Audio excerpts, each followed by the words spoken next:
चलिए आज के इस वीडियो के अंदर जो है हम ऑन पेज के लिए क्या चेकलिस्ट होनी चाहिए, यानी कि किन किन पैरामीटर्स पे आपको काम करना होता है, ये डिटेल में एक्सप्लेन करने वाला, सो दैट कि जब प्रैक्टिकल करूं तो आपको दिक्कत ना हो कि क्या क्या टास्क परफॉर्म करने हैं। तो जानने के लिए वीडियो को अंत तक जरूर देखिएगा। मेरा नाम है मंजीत सिंह और आप देख रहे हैं आपका अपना चैनल डिजिटल मंजीत। तो चलिए बढ़ते हैं हमारे आज के इस वीडियो के अंदर, जिसमें हम पूरी कंप्लीट चेकलिस्ट जो है वो यहां पर देखने वाले हैं कि ऑन पेज एसईओ के लिए क्या क्या करना होता है।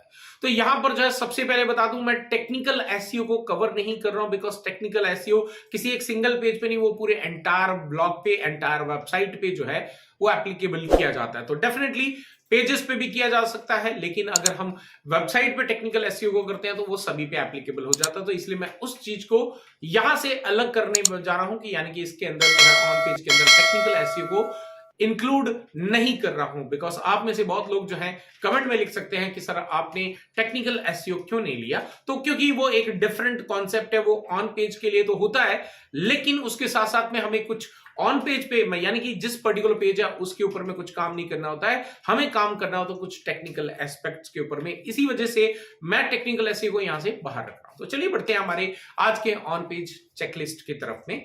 तो ऑन पेज एसईओ अगर आप करना चाहते हैं तो उसके लिए काफी सारी चीजें होती है जो कवर अप करनी है। तो पहला जो होता है that is the URL optimization, यानी कि जो भी आपका पेज है उसका जो यूआरएल है वो बहुत ही बेहतर होना चाहिए, ताकि जो है जिस कीवर्ड के ऊपर में आप रैंक करना चाहिए वो कीवर्ड उसके अंदर इंक्लूड होना चाहिए। डोंट वरी, कैसे ये कवर अप करेंगे तो ये जब मैं प्रैक्टिकल करूंगा तो आपको दिखा दूंगा। सेकंड, अगर बात करें यहाँ पे आपकी हेडिंग टैग्स होते हैं। अब हेडिंग टैग्स जो है वो काफी इंपॉर्टेंट होते हैं। तो अगर आपको नहीं पता ये जितनी चीजें बता रहा हूं तो what you can do is, आप कोई भी एक टाइटल सर्च करो, कोई भी एक कीवर्ड सर्च करो गूगल पे और उसकी पर्टिकुलर वेबसाइट पे जाओ, कंट्रोल यू के साथ में या फिर इंस्पेक्ट करके देखेंगे तो आपको जितने भी एसईओ की चीजें होती हैं वो सारी इंफॉर्मेशन आपको जो है, जिसको हम रिसोर्स बोलते हैं, सोर्स कोड बोल सकते हैं बेसिकली, वो सारे आपको जो है वहां पर मिल जाएंगे। तो जो मैं भी यहां पे कवर अप कर रहा हूं। हेडिंग्स के बाद में आपके पास में आता है टाइटल। टाइटल टैग का जो है इस्तेमाल करना और राइट टाइटल जो है हर पेज के लिए देना बहुत ही इंपॉर्टेंट है। बिकॉज अगर आपके टाइटल के अंदर जो है अलग कुछ लिखा हुआ है लेकिन आपका जो पेज का कंटेंट है वो डिफरेंट है, तो दोनों के बीच में जो है सिमिलरिटीज नहीं रहेंगी, तो यहां पे आपके चांसेस जो रैंकिंग के हैं वो कम हो जाते हैं। इसीलिए इसके बाद अगर बात करें हम यहाँ पे मेटा डिस्क्रिप्शन। मेटा डिस्क्रिप्शन यानी कि जो आपका पेज है, अगेन ये चीज दिखती नहीं है बट एग्जिस्ट करती है हमारे जितने भी बॉट्स हैं उनके लिए, कि आपका ये जो पेज है वो किस रिगार्डिंग है। उसके बाद में आपके जो है आता है मेटा कीवर्ड्स। मेटा कीवर्ड्स वो सेक्शन होता है जो कि अगेन दिखता नहीं है बट एग्जिस्ट करता है फॉर द बॉट्स, कि ये जो कीवर्ड्स हैं, ये जो पेज है वो किन किन कीवर्ड्स के ऊपर में रैंक किया जा सकता है उसके लिए। फिर उसके बाद में आता है आपके इंटरनल एंड एक्सटर्नल लिंक्स। ये भी आपका एक ऑन पेज एसईओ का बहुत ही इंपॉर्टेंट पार्ट है।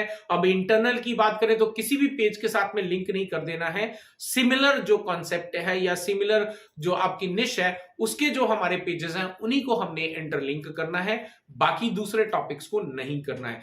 एक्सटर्नल में भी लेके जा रहे हैं तो डेफिनेटली कोई भी दूसरी वेबसाइट पे नहीं चले जाना है। ऐसे में आपको जो सिमिलर निश के साथ में जो आपके एक्सटर्नल लिंक्स हैं वही आपको प्रोवाइड करने हैं। फिर उसके बाद में आपका आ जाता है एंकर टैग ऑप्टिमाइजेशन। सो एंकर टैग्स जो होते हैं उसको ऑप्टिमाइज करना बहुत ही इंपॉर्टेंट है। अब क्यों इंपॉर्टेंट है, जब प्रैक्टिकल करेंगे तब चीजें हम कवर अप करेंगे। देन उसके बाद में आपकी बात करें कंटेंट ऑप्टिमाइजेशन। अब कंटेंट ऑप्टिमाइजेशन में कई सारे कॉन्सेप्ट आते हैं, राइट, लेकिन उसकी अगर बात करें कंटेंट ऑप्टिमाइजेशन की तो यहां पे कीवर्ड डेंसिटी जो है वो आपकी कितनी होनी चाहिए, ये यहां पे जो है आपका मेजर जो है ध्यान रखने वाली बात है। उसके बाद में आपका आता है कंटेंट रीडेबिलिटी।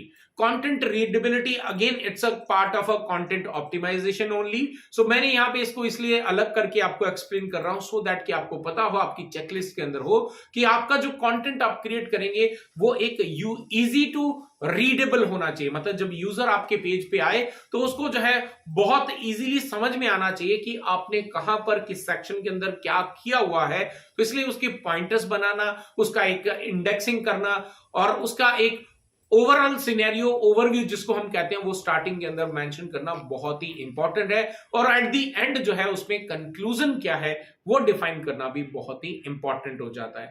फिर उसके बाद में आ जाता है आपका प्लेगरिज्म। प्लेगरिज्म कहते हैं बेसिकली आज की डेट में जो है हम लोग किसी थर्ड पार्टी के पास में यानी कि किसी ऐसे पर्सन को हायर नहीं करते हैं जो कंटेंट राइटिंग करते हैं। हम अपना कंटेंट नहीं बनाना चाहते, या कंटेंट अगर जो क्रिएशन करने वाले हैं, कंटेंट क्रिएट करते हैं, कंटेंट राइटर्स हैं, वो भी क्या करते हैं, बहुत सारे हमारे चैट जीपीटी जैसे ऐसे बहुत सारे एआई टूल्स का इस्तेमाल करते हैं, और कई बार वो जो है गूगल पे रिसर्च करके किसी दूसरे की वेबसाइट से कंटेंट को ले लेते हैं। ऐसे में उसका प्लगरिज्म जो है यानी कि उसको यूनिक बनाना बहुत इंपॉर्टेंट है, बिकॉज डुप्लीकेट कंटेंट जो है यूज नहीं किया जा सकता। इसलिए उसका प्लगरिज्म करना यानी कि उसको एक यूनिक बनाना जो कि दूसरे किसी के साथ में रिलेट नहीं कर रहा है, ऐसे में इसका भी ध्यान रखना बहुत ही इंपॉर्टेंट हो जाता है। देन उसके बाद में बात करें इमेज ऑप्टिमाइजेशन। इमेज ऑप्टिमाइजेशन यानी कि उसका जो साइज है, उसकी जो क्लैरिटी है वो बहुत ही इंपॉर्टेंट होनी चाहिए, और कितनी नंबर ऑफ इमेजेस हमारे पेज के अंदर होनी चाहिए, क्या क्या सेक्शंस होने चाहिए उसके, और किस तरीके से हम इमेजेस का इस्तेमाल करें, ये जानना बहुत ही इंपॉर्टेंट हो जाता है। देन अगर इसके बाद भी कई सारी और चीजें आ जाती हैं, लेकिन यहां पे एक और चीज इंपॉर्टेंट है which is the image alter text. Alter text यानी कि कई बार हमारी इमेज लोड होने में टाइम लग जाता है, ऐसे में क्योंकि हो सकता है इंटरनेट सामने वाले का बहुत स्लो हो, ऐसे में जो अल्ट टेक्स्ट है वो डालना बहुत इंपॉर्टेंट है, सो दैट कि जो बॉट्स हैं वो इमेज को कई बार रीड नहीं करते। वैसे तो आज की टेक्नोलॉजी बहुत एडवांस हो गई है,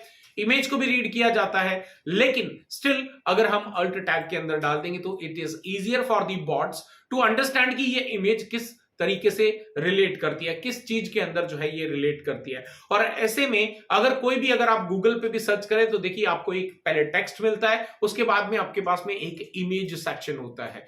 तो डेफिनेटली रैंकिंग सिर्फ जो है आपके फर्स्ट पेज यानी कि टेक्स्ट पे नहीं, हम जो है इमेज के जरिए भी आपकी रैंकिंग के अंदर अपनी वेबसाइट को या अपने किसी भी पेज को लाया जा सकता है। तो इसके ऊपर में भी हमें जो है ध्यान रखना है। तो ये कुछ ऐसे मैंने आपको करीब 12 पॉइंट्स ऐसे बताए हैं जिसमें टेक्निकल एसईओ को छोड़ दिया मैंने, और जिनके ऊपर में हमें ऑन पेज पे जब हम काम करते हैं तो उस वक्त हमें इस पे ध्यान रखना होता है, तभी जाकर हमारा जो पेज है वो परफेक्टली रेडी होता है for higher ranking. So guys I hope कि ये आपको जो है जितनी चेकलिस्ट मैंने बताई आपको पसंद आई होगी, और अगर ऐसा टॉपिक है जो मैं यहां पे कवर करना मिस कर गया हूं तो आप डेफिनेटली उसको जो है कमेंट सेक्शन के अंदर लिख के मुझे बता सकते हैं, सो दैट कि आने वाले वीडियोस के अंदर उस चीज को भी इंक्लूड किया जा सके। फिर मिलता हूं एक और अमेजिंग वीडियो के साथ। Till then stay safe and good bye.